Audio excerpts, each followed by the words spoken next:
untuk mengajukan pembelaannya. Terima kasih Yang Mulia. Saya akan membacakan nota pembelaan yang saya tulis di Rutan Polres Jakarta Barat yang saya beri judul Setitik Harapan di Ruang Sempit.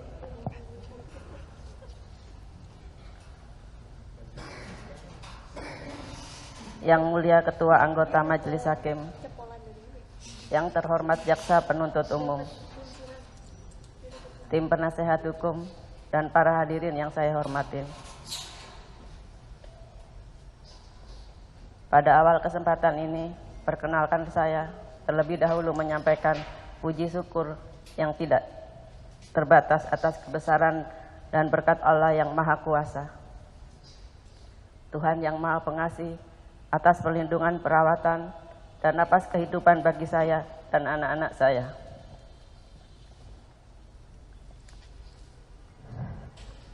Di masa yang sulit yang sedang kami hadapi pada saat ini, saya juga mengucapkan terima kasih kepada Yang Mulia Majelis Hakim, penasehat hukum, dan jaksa penuntut umum yang dengan penuh kesabaran dan ketelitian telah memeriksa perkara ini semata-mata untuk menggali dan menemukan kebenaran yang begitu penting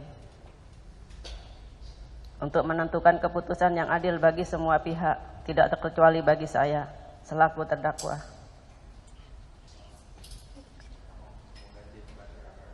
Saya juga menyampaikan terima kasih kepada masyarakat yang memberi dukungan kepada saya, sehingga membuat saya untuk tidak takut berkata jujur dalam masa persidangan ini.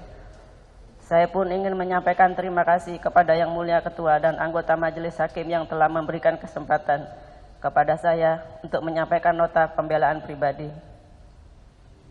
Saya selaku terdakwa dalam perkara yang telah disidangkan pada Pengadilan Negeri Jakarta Barat ini. Majelis Hakim yang saya muliakan, penasihat hukum yang terhormat jaksa penuntut umum, sejak awal saya ditetapkan sebagai terperiksa dalam perkara ini. Beragam tudingan telah disebarkan kepada media dan seluruh masyarakat bahwa saya telah dituding sebagai pemilik diskotik, seorang mucikari, bahkan seorang bandar narkoba. Dan pada saat ini ingin menyatakan bahwa tuduhan tersebut tidaklah benar. Saya juga tidak memahami bahwa saya yang belum memberikan pernyataan apapun telah dicap seperti itu. Di mana hal ini membuat keluarga saya, terutama anak-anak saya, menjadi depresi.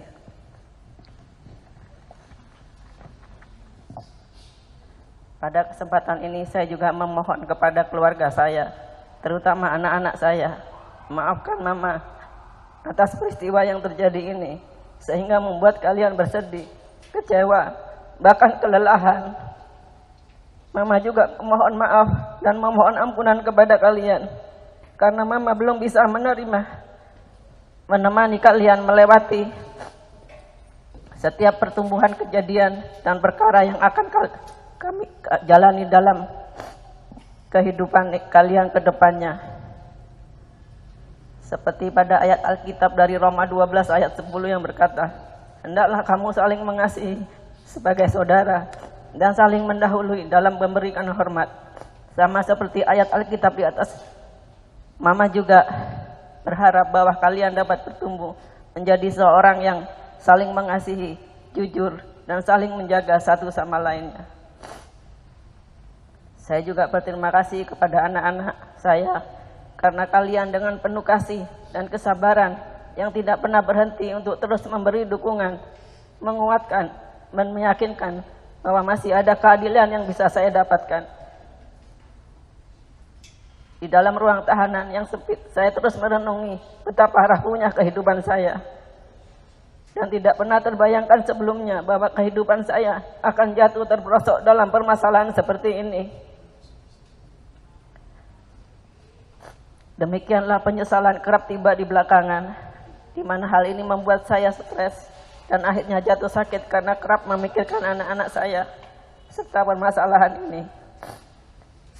Majelis Hakim yang saya muliakan, menjadi kebanggaan yang luar biasa bahwa saya pernah membantu dalam mengungkap dan menangkap muatan kapal yang membawa narkotika di Batam pada tahun 2018. serta beberapa pengungkapan lainnya walaupun saya hanya seorang ibu rumah tangga.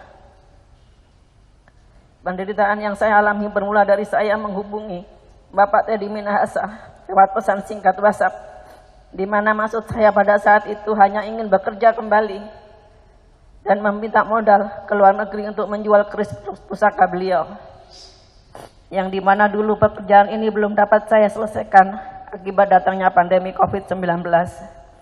Karena saya berpikir jika saya dapat menjual keris pusaka tersebut, saya dapat memberikan kehidupan yang lebih baik untuk keluarga saya. Tapi ternyata balasan dari pesan singkat itu, beliau meminta saya untuk mencarikan lawan narkoba tersebut.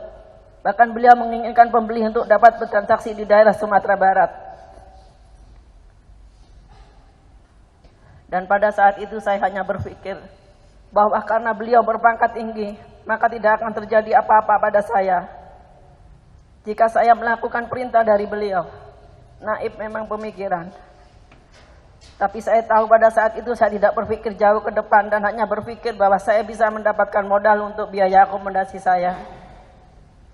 Karena pemikiran saya seperti itu, seperti ini dan faktor ekonomi, makanya perintah tersebut saya lakukan. Saya menjalankan perintah Bapak Teddy Minahasa untuk mencarikan lawan dan berhasil mendapatkan 350 juta rupiah, di mana Bapak Teddy meminta saya untuk menyerahkan uang tersebut kepada Dodi, di mana dalam persidangan yang berlangsung malah saya dituduh sebagai seorang bandar narkoba, yang dimana dikatakan oleh Bapak Teddy Minahasa bahwa beliau tidak pernah menerima uang tersebut dan tidak pernah memberikan perintah untuk mencarikan lawan atau mencarikan pembeli. Pada akhirnya saya difitnah oleh Pak Teddy Minahasa dengan dalih sakit hati karena dikatakan bahwa saya tidak telah menipu beliau. Padahal tahun 2019 saya saat gagal penyelidikan di Laut Cina Selatan yang beliau lakukan bersama saya saat masih berada di kapal, saya sudah meminta maaf karena belum berhasil. Dan saat itu juga beliau berkata sudah ikhlas dan memaafkan saya. Namun pada persidangan ini beliau terus menyudutkan saya, seolah-olah saya adalah seorang bandar narkoba yang besar, sehingga perlu dilakukan skenario penjebakan seorang jenderal yang besar dan aktif. Padahal sudah jelas dalam pesan singkat tersebut, beliaulah yang menyuruh saya. Majelis hakim yang saya muliakan, yang terhormat jaksa penuntut umum dan penasehat hukum, sebagai penutup saya mohon kepada yang mulia majelis hakim, sudilah menerima nota pembelaan saya ini.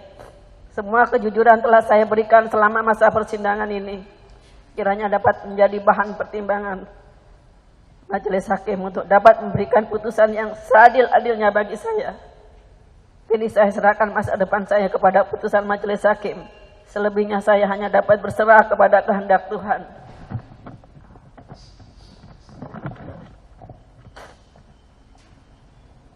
Demikian nota pembelaan pribadi yang dapat saya sampaikan, dengan harapan dapat dikabulkan oleh Yang Mulia Ketua dan Majelis Hakim yang terhormat. Terima kasih. Bisa diserahkan ke kami nota pembelaan tertulisnya. Cuman satu atau ada rangkapnya? Cuman satu ini. Baik, silakan duduk. Baik, menurut terdakwa hanya satu dibuat, tapi nanti akan. Saya Priska Clarissa. Saksikan program-program Kompas TV melalui siaran digital, pay TV, dan media streaming lainnya. Kompas TV, independen, terpercaya.